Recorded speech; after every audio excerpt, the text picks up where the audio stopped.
What's going on? It's Connor from the Dolphins Dive, and in today's video, we are doing the Week 3 Dolphins-Bills breakdown. So without further ado, I'm going to hop right into it. But before I jump right in, I'm just going to quick little plug to my shop, thedolphinsdive.com. You can get fresh Dolphins merch, two a time. There should be Javon Holland one coming up soon, Mike McDaniel McLovin shirt, and plenty of more designs are getting cooked up in this brain that I just need to implement and get put on the site. So quick little shout out, but without further ado, we're gonna hop right in. You know how we do it. We're gonna start with our offense versus their defense. Now, obviously, we know the Bills. We've played them twice a year, every year. So they've obviously had our number in very recent history. They've absolutely effed us up. So let's hope that turns around. All right, like I'm not gonna admit like the Bills have messed us up heavily, and until proven otherwise, it's probably gonna repeat itself. Now, obviously, we have a new coach, new offense, and everything. So, like I said, let's hope this changes. So, the Bills' defense is the same as it's been for these past couple years. They're a base 4-3 team, which means 4 down linemen, 3 backers. But they don't usually run base personnel a lot. Even against running teams, they tend to like to run nickel, which is getting rid of a linebacker, adding an extra corner. So, I'm expecting they're going to be running a lot of nickel against us. But let's talk about the Bills' defense because they have a ton of injuries. Both starting defensive linemen interiorly are hurt and they're out without Trey White and Micah Hyde. So their back end is messed up and their interior defensive line is also messed up. So it could change how Mike McDaniel chooses to approach facing this defense. Obviously, the back end and the D line, like there's those two different aspects of playing football. So, in my opinion, I think you try and do both, right? I think this should be the game where we come out and try and run the ball down their throats, being without Ed Oliver and Jordan Phillips, Dolphin legend. I think this is a game where you force them to stop the run play action behind it, throw deep to Tyreek, throw deep to Jalen behind that. But I continue to kind of say that and expect to see it because that's kind of what they did in San Fran, but I think we're kind of starting to see Mike McDaniel with his own branch of offense, which is we don't care if it's first down, we'll pass the ball behind you. We'll come out in 21 personnel and still pass the ball. We'll go empty in 21 personnel and still pass the ball. You know what I mean? So I don't know if he's as run-centric as he was with Shanahan. I think he's kind of just I don't know how to explain it, but I don't think he's like run the ball 3 yards of carry until you stop us. Like he's more of a. So I don't know if this is gonna necessarily be what he does, but in my opinion, with them being without their interior defensive line starters, of course, obviously the Bills are a phenomenal team, especially defensively. They've got depth everywhere, and we've seen that firsthand. 2020 season, last week of the season, we think we're facing their backups, and they put their backups in halfway through, and they still mess us up. That's got to be one of the worst games as a Dolphins fan. But I think you attack their weakness there. And then, like I said, run play action with the speed, get the rack on the second level, which is like the linebacker level, and then over the top as well. Because Jordan Poyer is one of the best safeties in the league. And them being down him is a pretty big miss. So we saw it last week with inexperienced players. Hopefully we can repeat that this week. So I think that's their best approach to trying to attack this Bills defense. Obviously, we know this Bills defense is stacked, even despite their injuries, their defensive line. And I'm more so talking about edges because, like I said, their interior is pretty banged up. But they got Big Greg Rousseau, Von Miller, AJ Epinesa. They just have a rotation of guys that they just swap out. And I mean, if you didn't see their past 2 games, it's lethal. And especially against, we've seen it firsthand. I mean, they broke 2 of his ribs. So let's hope that that's why I kind of am pro to running the ball and making them stop it because we don't want them teeing off on one. So that's my thoughts on that. So offensively, the players to watch, I can't have this guy miss the list. It's just he's too important a piece. Tyreek Hill's atop the list. We saw what he did against the Bills in the playoffs last year. He's just a demon. Short, intermediate, deep, like he's such a game changer. It's ridiculous. You put him in motion, it messes up the defense. You throw him a screen, it messes up the defense. You throw him a slant, you throw him a go, it doesn't matter. Wherever Tyreek Hill is, he's lethal. He's changed the complete outlook of the offense. Number 2 on the list, Chase Edmonds. Like I said, you know what I want them to do. I want them to pound the rock, and I could see that. Obviously, Mostert got the main run last week, but I don't know. I feel like if they want to go with a more run-heavy approach, they might use Chase Edmonds. I'm curious how they intend to use the 2 different backs, because it was interesting how week 1 it was mainly Edmonds, week 2 was mainly Mostert. So obviously both guys got snaps in both games, but I feel like it should be interesting to see how that works out. And then number 3 on this list, Greg Little. He had a great game last week, but like I said, Bills have a rotation of elite pass rushers. How does he do? Can he protect fucking Tua? Please keep his ribs safe. So he's another key player to watch. Let's hope he performs like he did last week. But if not, it could be a scary sight, and that could be a reason we don't have offensive success. Now, offensive keys, run the ball early and often. Like I said, I made that clear. And every time I've expected McDaniel to do this, and he hasn't. He's been, and I'm fine with that, right? Obviously, McDaniel knows much more than me. I'm not going to try and criticize him.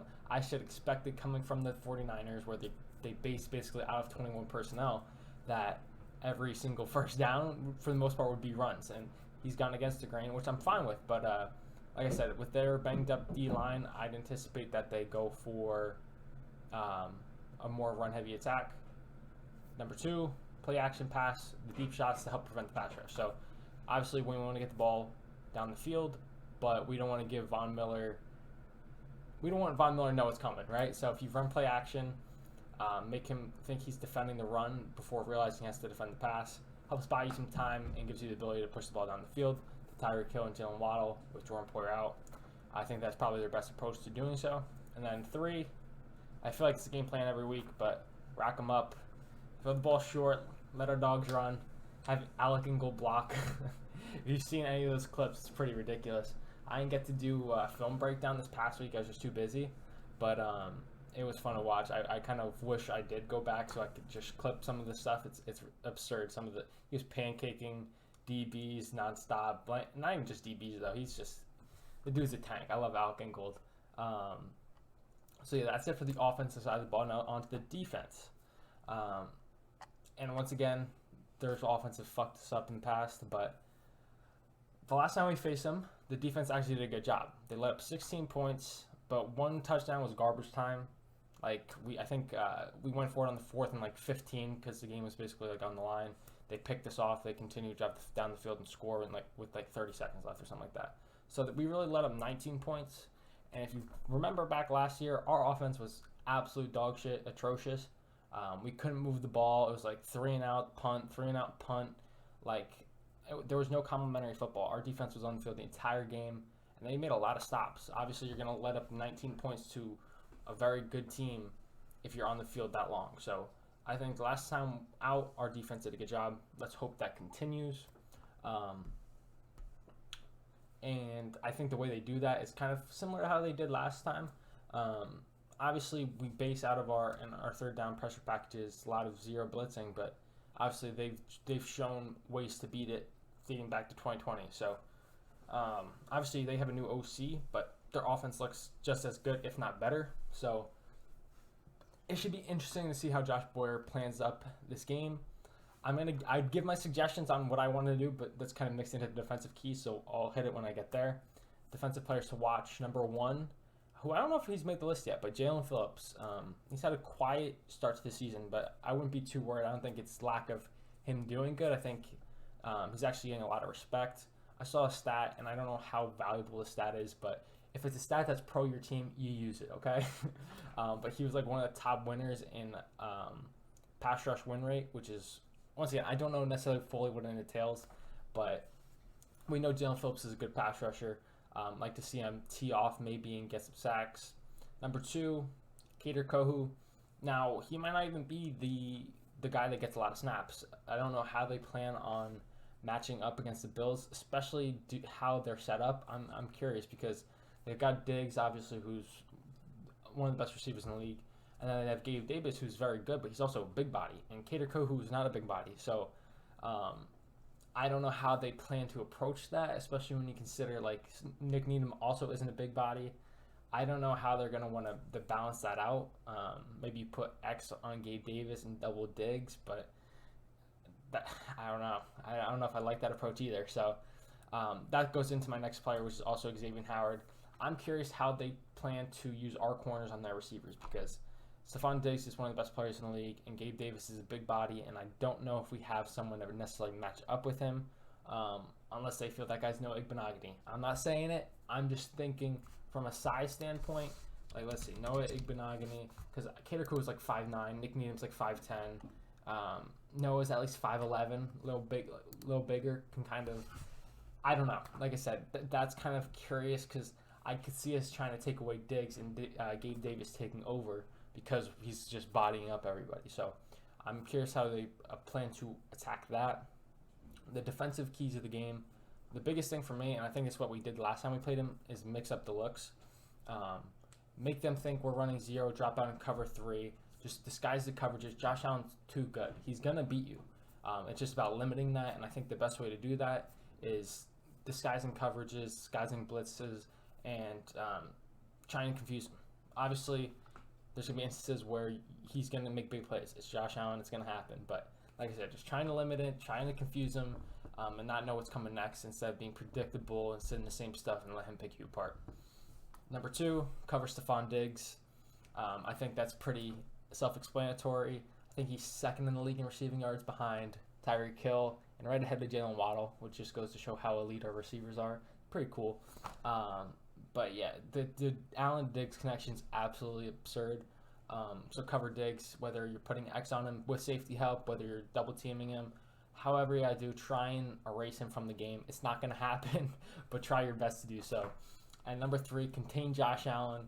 Not only his legs, but contain him by containing him in the pocket and then also containing him on the back end. Don't let him throw the ball over your head. So obviously all that's easier said than done. They're going to make plays. They're absolute ballers. Much respect to the Bills. I understand that they're good, but I also understand that the Dolphins are good, and I want to absolutely smack them in the mouth.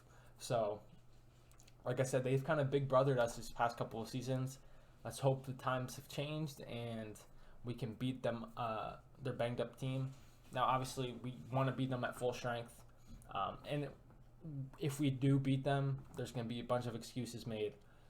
But every team's hurt. Everybody's team's dealing with injuries.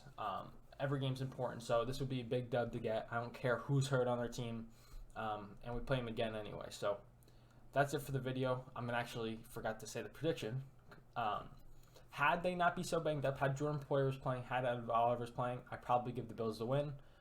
But those injuries do play a big impact in my opinion, especially we saw last week what happened with the Ravens banged up secondary. Although there's a lot of fake news about, Marcus Peters wasn't in the game on Humphrey. Like, they were in the game on some of those big plays. So that's just Ravens fans and stupid idiots making excuses. But for this instance, those injuries I think do impact the result of the game. Had they been playing, I'd probably give the Bills the dub, which would be my first prediction where I predict the Dolphins losing. But instead, I'm going with the Dolphins win 31-24, making the Dolphins 3-0, making my predictions 3-0. So I'm 2-0 on my predictions so far with Dolphins winning. Let's hope I keep it at 3-0, but then I can never pick them to lose. So we'll see what happens. That's it for the video. I appreciate y'all for watching, and until next time, we'll catch y'all.